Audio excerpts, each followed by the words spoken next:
Hello, my little ducklings. How are you? Kenny and I are here. I hope you're having a wonderful day. Today is day 7 of our Harry Potter read aloud. It's a beautiful sunny day. I went for a walk and a run. I ran for 6 miles. It felt really good to be in the sunshine. And I made sure that when I was on the sidewalk, anytime someone that would be walking, I would go all the way around to make sure that there's lots of space to make sure everyone is staying safe and healthy. So, in our story, we are on chapter 3 still. Chapter is called Letters from No One. And Harry has been getting mysterious letters that he hasn't been allowed to open. And Uncle Vernon is so mad. Do you remember yesterday when they flew down the chimney and hit Uncle Vernon in the head? So now Uncle Vernon said that they're going to drive somewhere. They don't know where they're going, but they're escaping from these letters. So they're all packed in the car, and we're going to see what's going to happen next. You ready, Ken? All right, he's ready to take a little nap, I think. They drove and they drove. Even Aunt Petunia didn't dare ask where they were going. Every now and then, Uncle Vernon would take a sharp turning and drive in the opposite direction for a while. "Shake 'em off, just shake 'em off," he would mutter whenever he did this. They didn't stop to eat or drink all day. By nightfall, Dudley was howling. He had never had such a bad day in his life. He was hungry. He'd missed 5 television programs he missed 5 television programs he wanted to see, and he'd never gone so long without blowing up an alien on his computer. Uncle Vernon stopped at last outside a gloomy-looking hotel in the outskirts of a big city. Dudley and Harry shared a room with twin beds and damp, musty sheets. Dudley snored, but Harry stayed awake, sitting on the windowsill, staring down at the lights of passing cars and wondering. They ate stale cornflakes and cold tinned tomatoes on toast for breakfast the next day. They had just finished when the owner of the hotel came over to their table. "Excuse me, but is one of you Mr. H. Potter? Only I got about 100 of these at the front desk." She held up a letter so they could read the green ink address.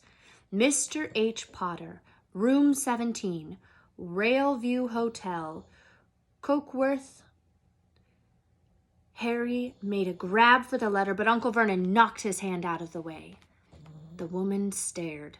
"I'll take them," said Uncle Vernon, standing up quickly and following her from the dining room. "Wouldn't it be better just to go home, dear?" Aunt Petunia suggested timidly hours later. But Uncle Vernon didn't seem to hear her. Exactly what he was looking for, none of them knew. He drove them into the middle of a forest, got out, looked around, shook his head, got back in the car, and off they went.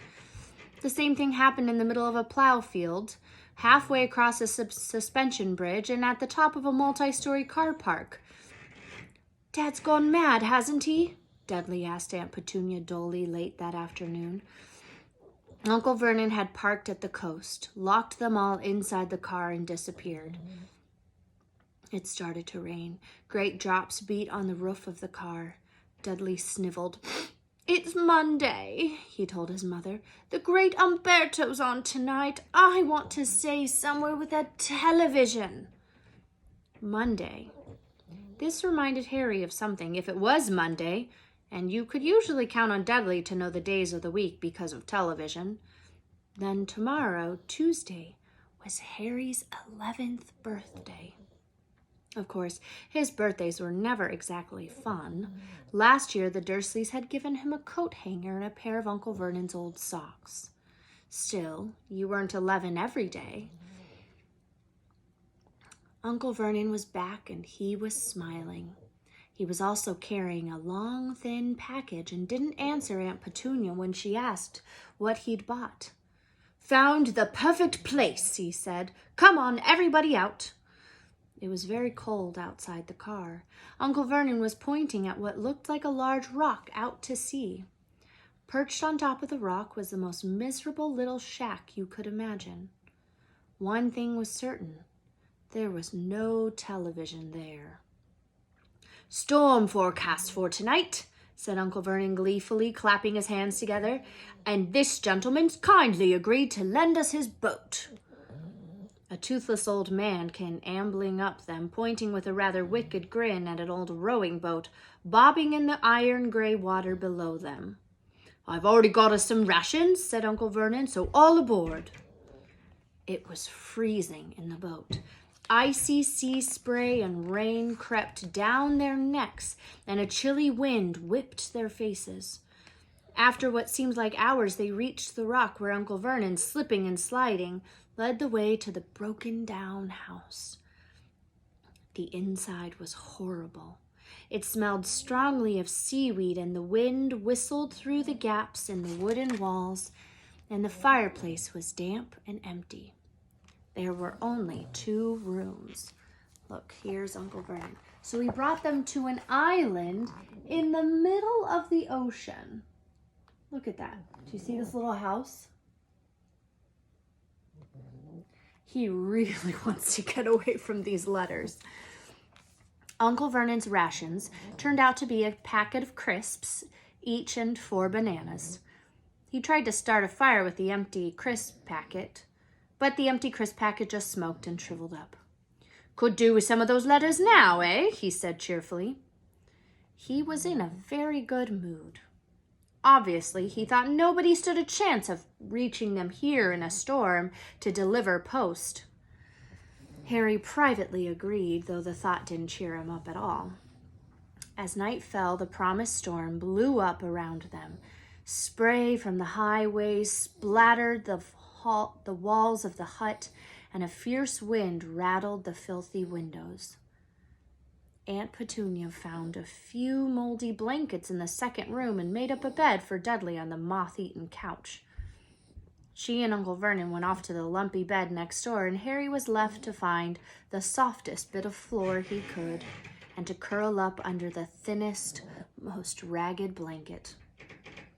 The storm raged more and more ferociously as the night went on. Harry couldn't sleep. He shivered and turned over, trying to get comfortable, his stomach rumbling with hunger. Dudley's snores were drowned by the low rolls of thunder that started near midnight. The lighted dial of Dudley's watch, which was dangling over the edge of the sofa on his fat wrist, told Harry he'd be 11 in 10 minutes' time. He lay and watched his birthday tick nearer, wondering if the Dursleys would remember at all, wondering where the letter writer was now. 5 minutes to go. Harry heard something creak outside. He hoped the roof wasn't going to fall in, although he might be warmer if it did. 4 minutes to go. Maybe the house in Privet Drive would be so full of letters when they got back that he'd be able to steal one somehow. 3 minutes to go. Was that the sea slapping hard on the rock like that? And 2 minutes to go. What was that funny crunching noise? Was the rock crumbling into the sea? 1 minute to go and he'd be 11. 30 seconds, 20, 10, 9. Maybe he'd wake Dudley up just to annoy him. 3, 2, 1. Boom! The whole shack shivered and Harry sat bolt upright, staring at the door. Someone was outside, knocking to come in. Chapter 4. The Keeper of the Keys. Boom! They knocked again. Dudley jerked awake. "Where's the cannon?" he said stupidly. There was a crash behind them, and Uncle Vernon came skidding into the room. He was holding a rifle in his hands. Now they knew what had been in the long, thin package he'd brought with them. "Who's there?" he shouted. "I warn you, I'm armed." There was a pause, and then smash! The door was hit with such force that it swung clean off its hinges and with a deafening crash landed flat on the floor. A giant of a man was standing in the doorway. His face was almost completely hidden by a long, shaggy mane of hair and a wild, tangled beard, but you could make out his eyes glinting like black beetles under all that hair. The giant squeezed his way into the hut, stooping so that his head just brushed the ceiling. He bent down, picked up the door, and fit it easily back into the frame. The noise of the storm outside dropped a little. So this chapter is called The Keeper of the Keys. And then look, there's our visitor. Do you see Kenny? He turned to look at them all. Couldn't make us a cup of tea, could ya? It's not been an easy journey. He strode over to the sofa where Dudley sat frozen with fear. Budge up, you great lump, said the stranger. Dudley squeaked and ran to hide behind his mother, who was crouching terrified behind Uncle Vernon. And here's Harry, said the giant. Harry looked up into the fierce, wild, shadowy face and saw that the beetle eyes were crinkled in a smile. Last time I saw you, you was only a baby, said the giant. You look a lot like your dad, but you've got your mum's eyes. Uncle Vernon made a funny rasping noise. I demand that you leave here at once, sir, he said. You are breaking and entering. Shut up, Dursley, you great prune, said the giant. He reached over the back of the sofa, jerked the gun out of Uncle Vernon's hands, bent it into a knot as easily as if it had been made of rubber, then threw it into a corner of the room. Uncle Vernon made another funny noise, like a mouse being trodden on. Anyway, Harry, said the giant, turning his back on the Dursleys. Happy birthday to ya. Got something for you here. I might have sat on it at some point, but it'll taste all right. From an inside pocket of his black overcoat, he pulled a slightly squashed box. Harry opened it with trembling fingers. Inside was a large, sticky chocolate cake with "Happy Birthday, Harry" written on it in green icing.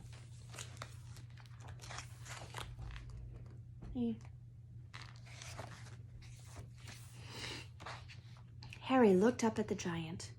He meant to say thank you, but the words got lost on the way to his mouth, and what he said instead was, "Who are you?" The giant chuckled. True, I haven't introduced myself.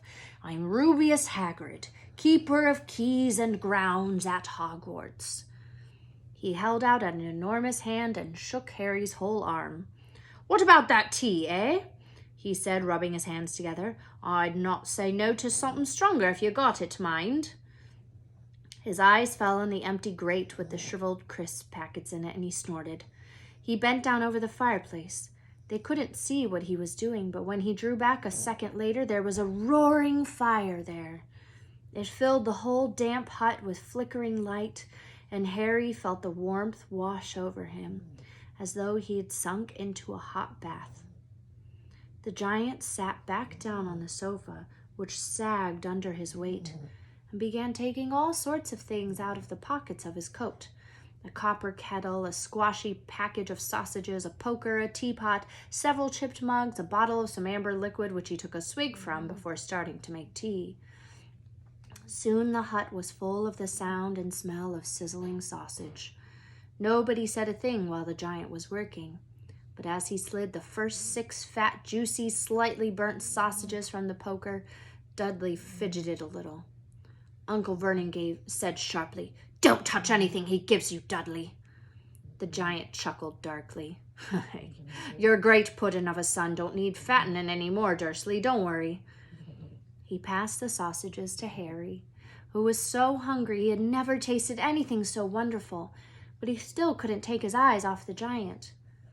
Finally, as nobody seemed about to explain anything, he said, "I'm sorry, but I still don't really know who you are." The giant took a gulp of tea and wiped his mouth with the back of his hand. "Call me Hagrid," he said. "Everyone does, and like I told ya, I'm keeper of keys at Hogwarts. You'll know all about Hogwarts, of course." No," said Harry. Hagrid looked shocked. "Sorry," said Harry quickly. "Sorry?" barked Hagrid, turning to stare at the Dursleys, who shrank back into the shadows. It's them that should be sorry. I knew you weren't getting your letters, but I never thought you wouldn't even know about Hogwarts, for crying out loud. Did you never wonder where your parents learnt it all?" "All what?" asked Harry. "All what?" Hagrid thundered. "Now wait just 1 second." He had leapt to his feet. In his anger, he seemed to fill the whole hut. The Dursleys were cowering against the wall. "Do you mean to tell me," he growled at the Dursleys, "that this boy knows nothing about anything?" Harry thought this was going a bit far. He had been to school, after all, and his marks weren't bad. "I know some things," he said. I can do math and stuff." Hagrid simply waved his hand and said, "About our world. I mean your world, my world, your parents' world." "What world?" Hagrid looked as if he was about to explode. "Dursley," he boomed. Uncle Vernon, who had gone very pale, whispered something that sounded like "Mwimble." Hagrid stared wildly at Harry. "But you must know about your mom and dad," he said. "I mean, they're famous. You're famous." "What? My mom and dad weren't famous, were they?" You don't know. Hagrid ran his fingers through his hair, fixing Harry with a bewildered stare. "You don't know what you are?" he said finally. Uncle Vernon suddenly found his voice. "Stop!" he commanded. "Stop right there, sir. I forbid you to tell the boy anything." A braver man than Vernon Dursley would have quailed under the furious look Hagrid now gave him. When Hagrid spoke, his every syllable trembled with rage. "You never told him what was in the letter Dumbledore left for him. I was there. I saw Dumbledore leave it, Dursley, and you've kept it from him all these years." "Kept what from me?" said Harry eagerly. "Stop! I forbid you!" yelled Uncle Vernon in panic. Aunt Petunia gave a gasp of horror. Go boil your heads, both of you," said Hagrid. "Harry, you're a wizard." And that's where we're stopping for today. Oh my goodness. So exciting. I wonder what Harry's going to say tomorrow, how he's going to react. What do you think, Kenny? Kenny just wants to go back to sleep. Have a great day. I love you all. Stay safe. Wash your hands. Mwah.